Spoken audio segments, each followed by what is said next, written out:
Let's go ahead and bring in Steiner Sports CEO, Brandon Steiner. One of the country's top memorabilia mogul. I have an unbelievable guest, Brandon Steiner. Brandon's second to none. I told you we'd be back Monday, and I have asked you all weekend, does service matter? Do people care about service anymore, or is it all about 60, 50, 30, 40 off when you don't have to do anything and you're just waiting, you're clicking and picking, whatever. I don't even know. There's so much price confusion right now in the marketplace, which is what I want to bring into the fold. I've got my good friend, and really, I when I say good friend, I also mean to say this is a master of customer service. Not many people, when I talk to, can trump me on just things I never thought about when it comes to customer service. You seem to have mastered it. Shep Hyken. His latest book, Be Amazing or Go Home. We'll talk a little bit about that. If you're into customer service or you're not into it, you maybe need to be into it, this would be a good conversation for you. Welcome. Hey, man, it's great to be here. Now, Project X, we take some calls from entrepreneurs and we talk about issues that are going on in the marketplace, which I'm dying to ask you. Are there issues in the marketplace? Are there issues with companies not respecting customer service like the way they used to? Well, so I'll give you a stat that's pretty interesting to me. Last year it came out that $62 billion with a B, $billion was lost due to poor customer service, up 50% from 2 years before, which would lead you to believe customer service is really getting worse. The reality of it is, I think it's getting better. If you look at another set of stats that comes out of the University of Michigan, every sector of business is improving in customer service satisfaction rate surveys with customers. And even the government, by the way, which is pretty cool. Really? And last week, the government signed into law that they now have this customer service initiative, which government customer service, I'm not going to call it an oxymoron. I want to see it work. It does work in some places. But anyway, I digress. You had a question. I was just thinking, I think of the airlines and how Yeah. hard it is to get somebody on the phone. And even Amazon, who everyone loves Amazon. Mm-hmm. But it's hard to get somebody on the phone if you have a complaint you want to talk about it. You really? Have you tried? I tried a couple of times. It wasn't easy, but do you feel like Amazon's master I think customer they do service? it really well. First of all, most everything you need on Amazon is a self-service kind of find your own answer. But if you can't, we call, and what happens is they are busy, and they say they will call you back in X number of minutes, and they do. And when they do, they always give you the answer that you want. It's great. They may have been the one company that's mastered the price, quality, and service. Right. So this is what's interesting. Not easy to do. No. It used to be, there was some salesperson years ago that said, this is how I sell. I tell people they can have a quality product, they can have a great price, and they can have amazing service. You get to choose 2 out of 3. And that doesn't work anymore. You've got to have 3 out of 3. However, the price doesn't have to be the lowest price. It just has to be somewhat competitive. Think of Amazon, where if you go and you look at an item on Amazon, it will say, here's the Amazon price. By the way, you can find it somewhere else at a lower price. And they actually post it. And they give you a link to where it is. Is that the best you've seen? Well, I mean, they're so confident that their service is so good that you wouldn't want to trust anybody else, because you can trust Amazon that you won't click on the lower price. And that's how confident they are. That proves that you don't necessarily have to have the lowest price. Now, if you go to Walmart, great company, love Walmart, you don't expect to have Nordstrom level of service at Walmart. Or quality. Well, it depends. They got good merchandise. You're paying for price and selection, okay? And if you want to find somebody in an aisle, you're probably going to have to go to the front and ask the cashier to help you find somebody to come out of the back. They're not known for staffing the aisles with people, but you get great price. And you know what? You drive in front of a Walmart, you're going to see a Mercedes-Benz parked out there. You're going to see a Toyota parked out. Yes, everybody loves to buy from Walmart, but they know what they're going to get. They're not going to complain that there wasn't somebody in the aisle to take care of you. And if they do, you know what? Then go to Nordstrom or go to some other high-end store and get the service at that level that you want. I'm dying to hear from you. What's your favorite company because of service? What's your not so favorite company because of lack of service? I want to hear from you. And also, does service matter? Does service still matter? Because, I don't know, I think there's a lot of companies getting away without any service. And I think that somebody will come along and disrupt them. So Okay. you've heard of disruptors. Like course. who's a major disruptor in the world? Amazon is a disruptor. Big. They disrupted the retail industry. By the way, someone's going to come along and try to disrupt them. Tesla.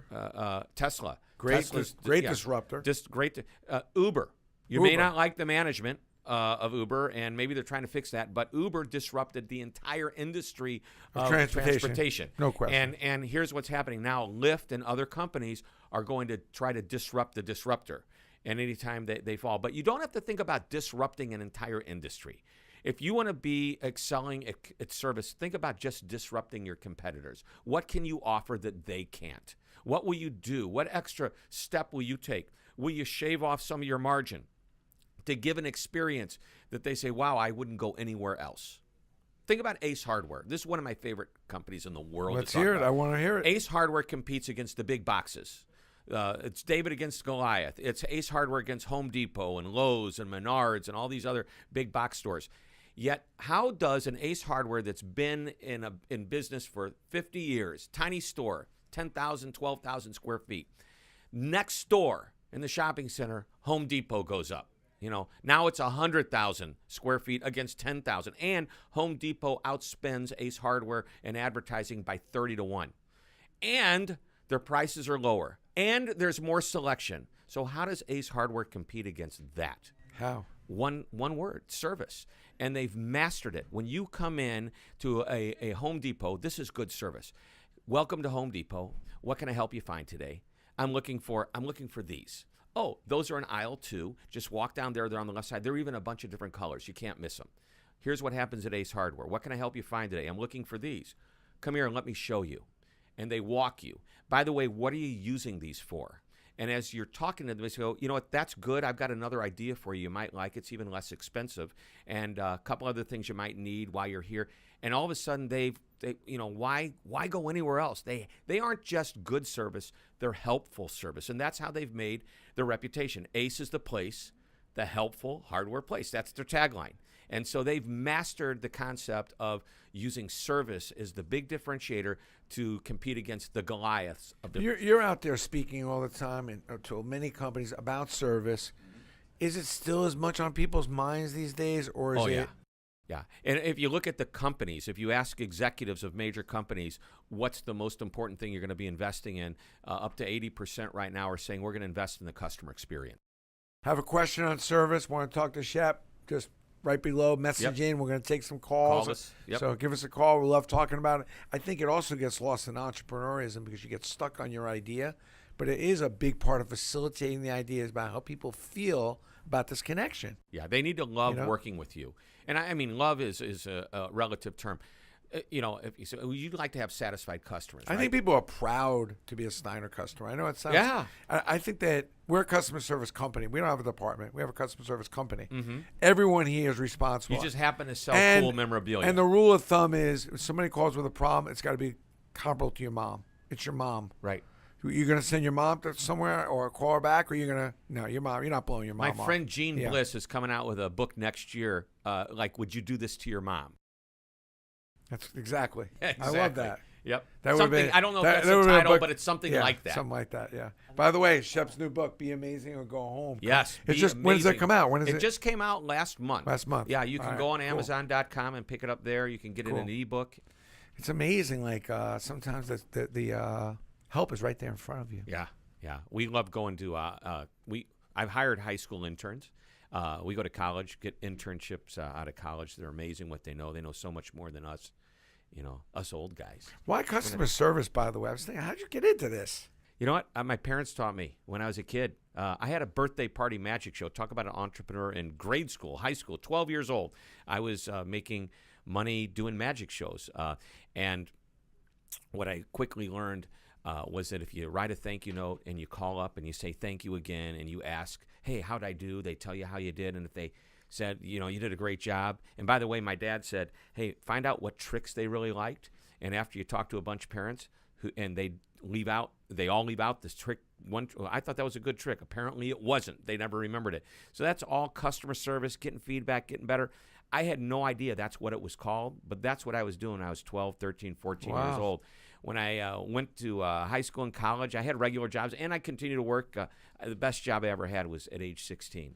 Tell us, I what was was doing it? comedy and magic at the Playboy Club. So you're a comedian. You're a comedian I got or a pictures. magician. I Playboy did Club in the comedy city or up in Jersey? in the city. Okay. Comedy magic. 57th Street. Yeah, comedy magic, and I started out doing close-up magic, and then the guy took a chance and put me on stage as an opening act, and cut the bunny in parts, and took her middle out, and had fun with it. Went to college, did this, and I'd worked also regular jobs. Worked in a retail industry, so I kind of knew what service was. Worked at a gasoline station, self-service gasoline station. It's the coldest day of the year. An elderly woman pulls up. I go out to help her pump her gas so she doesn't have to get out of the car. I come in, she pays, I come in, and my manager says, "Why did you do that?" Now she's going to expect that every time. I said, "Well, sir, it's like 25 below zero. She's about 85 years old. You know, The right thing to it's do. the right thing to do." And he goes, and I said, "And by the way, maybe she'll come back here instead of the station that's on that corner, and that corner." There were 4 of them right there, us included. And he just gave me this look, and I realized I know I did the right thing. And that's because my parents taught me to do the right thing. Is it about doing the right thing or thinking about the right things? What I always say, I tell my salespeople, don't do the right thing. It starts think about the right Start thing. thinking about it, then And do then it. Because do if it, all then you're do doing it, is yeah. thinking about Yeah. it's thinking about it. It's Yeah. not going to work. Yeah. Now, that type of customer service is be amazing or go home type customer service. You know, showing up on time, never making people wait, doing the right thing. If you're a salesperson out there, what's the most important message? Give me like 2 or 3 keys. So number one, manage the moment, and that could be the first impression, which by the way isn't the first time you meet somebody. It could be the 500th time. You're setting the tone for the impression that's to follow, or for the interaction that's to follow. The moment is managing the moment for a positive experience. Years ago, this guy Jan Carlson came up with this idea, the moment of truth in Jan business. Jan Carlson. Former Who's president Jan? of Scandinavian okay. Airlines, All right. okay? And his airline was not doing well, and he took it over, and he got every employee to manage the moment of truth. Anytime a passenger had any interaction with anybody at the airline, they formed an impression. It needed to be a good one. And he says if everybody would focus on that, and even the small little interactions like you're walking by somebody and just smile at them, you know, little things, those all add up. He said, if you would manage those, we'll become profitable and successful again. And they did. The most admired airline in the industry. So he said the moment of truth can be good and bad. And there's a third way that I add to it. So the bad, I call moments of misery. We try to avoid those. Those are negative, you know, we were talking about airlines earlier. You know, you have a bad experience on an airline. Maybe it's just a bad experience. Maybe you have a real complaint. It's negative, moment of misery. The moment of mediocrity. And that is where most companies reside. They're average at best. They're satisfactory. That's how did you rate our service? Satisfactory. Well, you've got excellent, good, satisfactory, fair, and poor, right? And then, of course, you got fine. You want to stay away from you're fine. smack right in the middle. Yeah, fine is not good either. It's kind of when my wife goes, whatever. Yeah, exactly. All right, Stay away from that. If you Not ever good. ask your wife, is everything okay? And she goes, fine. It's not fine. Fine is not good. Fine, only if you say that's mighty fine. Fine means we'll be fighting either later tonight or tomorrow. Fine about is something. the F-bomb Yeah. of customer service. Yeah. Here, tweet that, okay? The F-bomb, another F-bomb word. Okay, I like that. Yeah. So Fine. Fine. So average is not good. But a positive moment of truth is a moment of magic. That's something that's above average. And it could be this much above average, a tiny bit. But if you are consistently above average, consistently creating moments of magic, and once in a while they're going to be great. When somebody has a complaint, you fix it and they go, wow, these guys are awesome. I know I can trust them, okay? Because nobody's perfect. That doesn't mean you're flawless. It just means you know how to deal with the problem. But if you consistently create those moments of magic, those positive experiences, you're an amazing company. You have an example of that? Well, sure. I mean, you know, we can talk about all kinds. Well, let's talk about the Ritz-Carlton. I mean, they're ritzy kind of hotel, fancy. It's a good brand.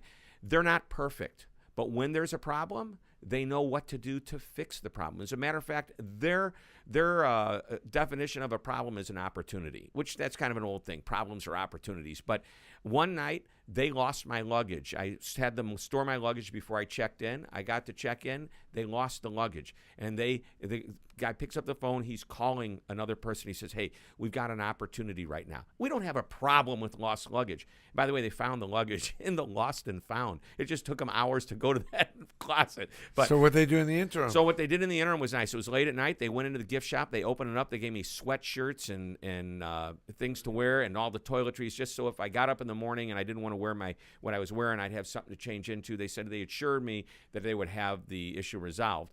And they did, of course. They found it. They let me keep the sweatshirts. And it was just a really quick play. So there's a great example. And I've got hundreds of examples of great customer service stories. Then you've got, the airlines. And we were talking about that. There's airlines that excel in service and some that don't. And coincidentally, one of the airlines that excels in service is not the highest priced airline. It's Southwest. Southwest is great. Do you think they've nailed it? Because they seem like they got a lot of people's attention. They do. They nail it because they promise you low prices and peanuts with a great attitude. They do not promise you a first-class seat in the front of the plane. They don't promise you a meal. They stick to their lane. And when Herb Kelleher ran that airline, if somebody made a suggestion, he would always ask, is this going to keep us in the lane? That's not the words he would use, but basically, is this going to keep us as the low-cost airline that people are going to want to fly on because we're treating people right? So it sounds like, in customer service, a lot of things get off track is when you create an expectation level and don't live up to it. Oh, yeah. And that's part of it. If you make a promise and you don't nail it, and that's why I love, the great restaurants that are out there. The expectation to go into the restaurant with the amazing reputation is just meet the expectation. Most companies, what they need to do in order to beat the competition is exceed the expectation. Now, how much do you have to exceed it? Remember what I just told you? A tiny little bit. But if you do it all the time, you're gonna own that customer. Because it's all relative. Right? Exactly. It's my aunt, my uncle relative. No, it is all relative. Are you still on the handwritten note in the box or the follow-up phone call, or do you think it's okay just do the quick text? So today's type of way of corresponding with people is different. People don't mind a text or an email, but if you want to stand out, send the note. Send something. Also, I love it when somebody sends a small little token of appreciation, nothing expensive. And you know what? It doesn't have to have your logo on it. It just needs to be something nice. Oh, they send you these things, the logo. I mean, can I wear the shirt with the logo any bigger? I'm really going to wear that. I mean, can you just put a small little, and, or no logo? That might be fine. Hey, I'll give you an example. This is your business. One of my agents who books me, Brian Lord from Premier. I don't know if Premier's booked you before. An amazing guy. We were talking about the concept of the after experience, which is what happens after the sale, what happens after the experience that you have. And he said, you know what, I try to find something personal about people. And this is what he did. He found out that somebody liked a baseball player that was like kind of an obscure baseball player. He went on eBay. He got an autographed baseball. I can't tell you got it from here. I can't even tell you if it was authentic, but he got a baseball. He got the little case, and he sent it with a note. No logo of his company on there, and he sent it to the note with a note to the client saying, thanks for booking one of our speakers.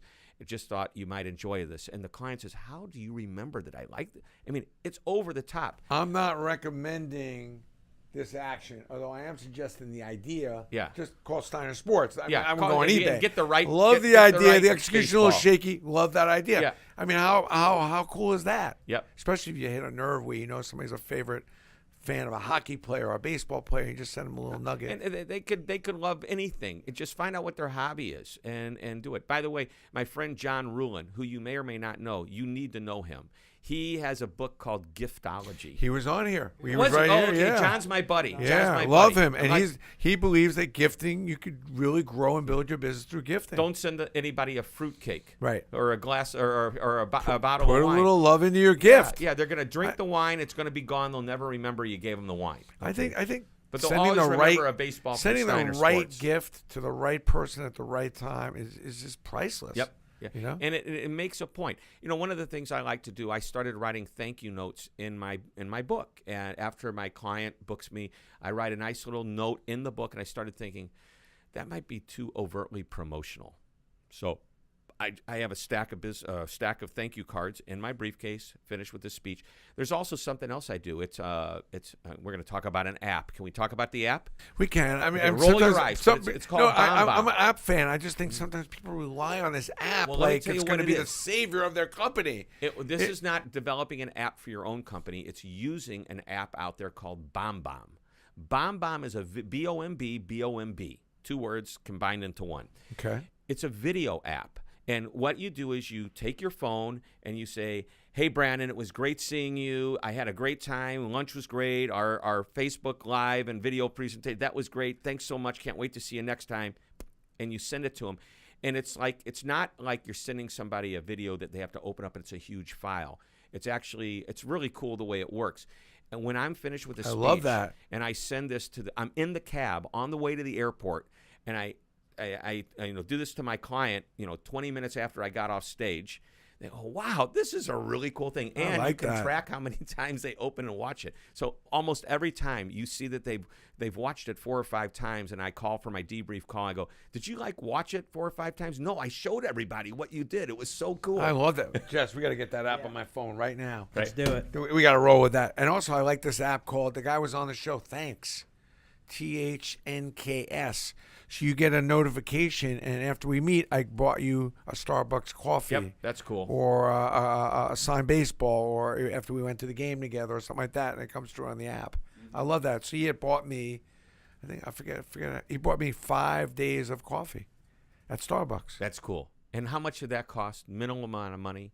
And nice little touch, nothing over the top. Right, nothing over the top. And that's important. I think if you could do something thoughtful, not over the top. A handwritten note, not over the top, costs $1 for postage in the note. It makes some pretty good impact. But you know what? Some people like the text message. Some people like the email. At least you're showing some form of appreciation. I like this. Just do this much. A little bit more. Just a little more than what's expected. More than what they expected. Yeah. Yeah. Any questions we have out there? I know a couple of people are asking what would be your advice. What do you think the number one thing that small companies are dealing with, that they're struggling with in terms of customer service? What's the number one issue that they're having? Hiring the right people, that's the number one issue. You hire right, then you train them. You don't just train them one time. I just did a cartoon, it was about a week or two ago, where the boss is saying to his employee, it's, your customer service skills need a little work. When was the last time we trained you? He says, well, I've been here 25 years, so I guess it's been about 25 years. So customer service training is not something you did, it's something you do. It's a soft skill. You got to constantly remind people. So I want you to think about this. Service is not a department. Customer service is a philosophy. And when you hire people, you need to hire people that not only are good at what they do, but also good at understanding what you need to do for a customer. Disney, for example, you have 3 jobs. You go to work at Disney. You have 3 jobs. Number 1 is you do the job you were hired to do. Take tickets, sweep the park, be an executive, help people on a ride. Doesn't matter. Second job, you take care of that guest. One is not more important than the other. Third job, you keep the park clean. Okay, and that means you pick up the paper and you see trash, and that's really what your job is. Now, not everybody needs to keep their park clean, so to speak, but the first 2 jobs apply to every single business. Hold on, go back to the beginning of that. That was a tweet right out of the gate. Hit me with that again. Which is, the job is, a customer service is not a department, it's a philosophy. Yep. So, and everybody has at least 2 jobs. The job they were hired to do and to take care of the customer. And also, in addition to that, what do you think's like the easiest fix a company can make that they're just forgetting about, that is an easy fix to improving their customer service? So the easiest fix is I'm going to give you the number 1 tool that we give our clients that makes the biggest difference in the world for their culture, and that is this. Give everybody an index card and have them write on the index card an example of when they've created a positive experience for either an outside customer, one that's paying, or an internal customer, one that they work with that's dependent upon them for anything. See, that's why the guy in the warehouse has just as big an impact on the customer as the person on the phone talking to the customer. Exactly. Because in the warehouse, if the person doesn't package the thing right and it shows up damaged, it reflects on the company, bad service experience. But here's what happens. Everybody writes an example, short little 2-3 sentences. Don't write a novel. And then if it's a small company, it's real easy. Sit down, have your meeting, and everybody reads it, and they share their example, and the manager or the owner can say, hey, that's a great one. Everybody, this is what we need to do. Great. You can create your best practice manual with the ideas that your employees come up with, but you don't do it once. You do it every week. It's funny you say that. At Hyatt, we read the comment cards every week to start our meeting. Mm-hmm. Good, bad, and indifferent. And those bad ones, we jumped on like white on rice. We were just all over that, and then we had to respond and make sure that was taken care of. That was every week exercise at Hyatt. Mm-hmm. Never forget and that. it keeps it in front of you. And by the way, when you have the complaint and you talk about jumping on it, I think the next week you come back and say, let's talk about how we resolve that complaint. Because a lot of customer service shouldn't be about just handling complaints. It should be about doing the right thing. We have we call it the Moment of Magic card. Every week somebody has to bring in an idea when they created the story of the moment of magic in our company. Sometimes it comes from a moment of misery that we fixed. But many times it's like we had a client, they called, and they were so impressed that I was able to get back to them within 20 minutes the information that they asked for. That's the moment of magic. My friend Hank Mackin is, if somebody calls you, you have to get that return call in 20 minutes. Right. I mean, you've got to set your standards. Hello. Yeah. You know you're not doing that out there. 20 minutes. I'm like, if nobody calls anybody back, I mean, So I try to call people back, but right. it'd be nice to get the response rate, that urgency going back again. One day, and as professional speakers, and you and I both go around the world and we talk about what we do. I do customer service, and you talk about your books and value sales proposition and all that. is kind of my we main get game. paid nice Teamwork, fees winning. to do that. Okay, and I feel like I'm the luckiest guy in the world that somebody paid me to walk up on stage and do this. So one day I knew who my competitor was. They told me it's between you and somebody else. Great, and they chose me, and I was shocked that they chose me because I know the other guy. He would have been great for this too. Might have even been better for it. So I asked, why did you choose me? The answer was, you returned our call. What? You not only returned our call, it was somebody on my team returned the call like within 20 minutes. The other speaker didn't return the call for like 4 days. Is that the kind of person you went up on stage talking to people about how to deliver an amazing customer experience? I don't think so. Two last things here. This book. Yes. What's different about this book? Because you have written a few others. I have. That's number 6. What makes this? There's not Passover, first Steiner Seder or anything. Why is this book different than all the books? But because on this day we sit in the recline or something like that. So this book is different. I'll tell you so the first book, Moments of Magic, was about 10 ways you can create a moment of magic. Then the next books were about companies and how they're doing it, and you can use them as role models. Lots of role models, lots of examples. The last book was very tactical. It was called Amaze Every Customer Every Time, and it was 52 tools. And I used Ace Hardware as an example. Get it? Tools, Ace Hardware. 52 tools that you can use to create it. And it was the kind of thing where everybody should read it because their tools are great. But this is about habits. One day, one of my people, my assistant, started coming in late, like every day. It became a habit. And I realized this is a bad habit, so we got to make it right. And as I started to talk to her about it, I said, you got a choice. Our mantra at Shepherd Presentations, our company, is be amazing or go. No, it's always be amazing. And that's when, I said, is this amazing behavior, showing up late every day? She said, no. And then said, well, be amazing or go home. It's your choice. And she goes, that's a great title for a book. And she smiled. I wrote it down. That was like 2.5 years ago. and so she fixed her problem. And it's really the moral of the story, because Yep. if your company's not amazing on some level, Yeah. this much, you're probably all going home. It's a habit. So everything this is for very much an individual to take this, read. There's 7 major customer service habits, but there's really about 35 that kind of fall underneath these 7. And if you study these, you're going to find a dozen of them that you go, you know what, this is what I got to make sure I do every day with every person I work for, not just my customers, but everybody I work with. They're my internal customer. And even people at home, people you love, your family Internal members, your customer best friends. is employees, Yeah, the warehouse, yeah, or the people receptionist, exactly. the host, Yeah. the line cook. Yeah, exactly. Right? Yeah. Everybody, if the line cook doesn't do his or her job, it's going to mess something up down the line, right? No question. So that person down there is dependent upon this person to manage that particular part of the experience.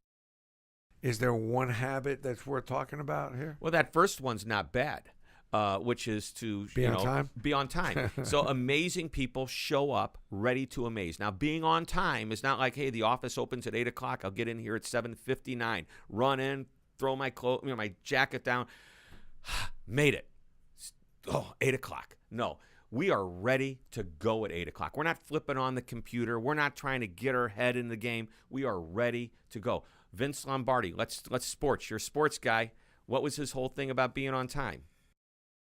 Gotta Be be a half there hour, early. a half hour It was early. about 15 minutes early. Yeah, 15 minutes was on time. 15 minutes early was on On time. time. Basically, if you're on time, you're late. Okay, and if you take that to heart, That's my Tom dad. Coughlin too. Yep. And my dad, when I used to do magic shows, and I had it down to where I could go into a kid's birthday party. Where do you want me to perform? In that corner, great. Open up my box, and everything's ready to go. I do the tricks. I put them right back where they're supposed to go, close the box, walk out the door, get in the car, go to the next gig, right? And my dad would say, well, the party's at 1 o'clock. What time do you need to show up? I go, well, I need to show up like 2 minutes before 1. No, you don't. The parents, about 15 or 20 minutes before, they're going to look at their watch.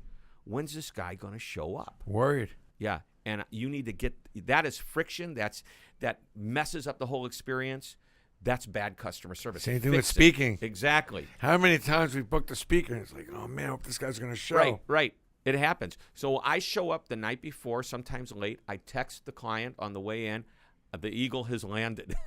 I'm in. It's fair. I'm in the hotel. I'll see you tomorrow morning. Now they don't have to worry about all night. Wake up. Did the speaker show up last night? And your newsletter. It's, How do people get it? Worth it for the average person out there? Yeah. A lot of young entrepreneurs, and I'm touching on this subject because sometimes the big idea gets in the way of understanding about how you facilitate the big idea. And there's a lot of entrepreneurs out there watching. The newsletter would be perfect. Yeah, so just go to hyken.com, HYKEN.com, and you'll see it's free, the newsletter. And here's the cool thing. A lot of cool cartoons. I do the cartoon every week. The cartoon matches up with the short little, and it's very tactical. Here's an idea you can use. And if you go back and you look in the archives, you'll find dozens. Take the cartoons, make copies of them, share them with people. I encourage people to use them. That's why I put them out there. In addition to that, go to sheptv.com. What's on there? That's Shep my TV. YouTube channel. I've never seen that before. You can go to YouTube and put in Shep Hyken. How boring. Let's just go to Shep TV. It takes you straight to my YouTube channel. Wow. ShepTV.com. And there's 500 videos on there that match up with the lessons that I write in my blogs and my newsletter. So you're posting a lot of video. Oh, yeah. Wow. And that way people, they learn different ways. Show the video, give them the article to support the video, and then take the cartoon, blow it up, put it in the lunchroom for people to see for the week. That's cool. Yeah. All right. Hey, great. Thank you for joining. Shep, thank you so much. My pleasure, man. Tomorrow we got Joe Plumeri here, who is former chair of Citicorp. We're starting a movement. We're going to be talking about the opioids epidemic. We're going to be talking about what it takes to get something going. His big line he hit me with is, he goes, man, now with these think tanks, I need a do tank. There you go. I like love that. Do tanks. Yeah. I love that line. Joe's full of a lot of different lines, a lot of energy. The do tank. The do tank. Execution tank. Tomorrow we're going to have a do tank with Joe Plumeri. He's going to be amazing, to say the least. He never under-delivers. And we got a great show for you on Wednesday also. Thank you for taking the time and joining us. Hey, email in your questions, Facebook in your messages so I know who to call, who wants to be on the show. We'll be taking a lot of calls tomorrow with Joe. And you have a guy who has started and built a lot of businesses. If you want to get on the show tomorrow, please Facebook message in your phone number, a little bit about your situation, your company. We'll try to get you on. Have a great, productive day today. And don't forget about customer service. This much can make a huge difference. Have a great day. Thank you, Shep. Thanks, brother.